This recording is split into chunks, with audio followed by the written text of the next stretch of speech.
În momente de tulburări sociale și de anxietate atât de mare, sondajele nu au nicio relevanță, nu-ți arată de fapt ce e în societate. Are și curaj. Și are un om care are curaj. Și nu are... Și încă un lucru vreau să mai spun. Și nu are datorii la nimeni din sistemul ăsta ticăloșit, ceea ce e un lucru foarte important.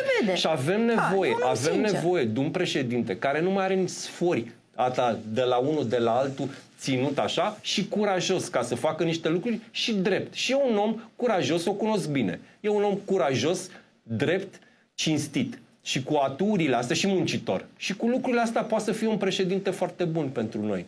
Bine, faptul că a reușit să conducă USR o bună perioadă de vreme, mie îmi pare un om curajos, că voi vă și canibalizați în partidul ăla. Adică... Toate partidele sunt ceva lupte interne. La USR parcă e ceva mai mult. Asta e senzația mea. Eu cred că dacă vă uitați la știrile din ultima... mai comuniști. Ia uitați-vă la știrile.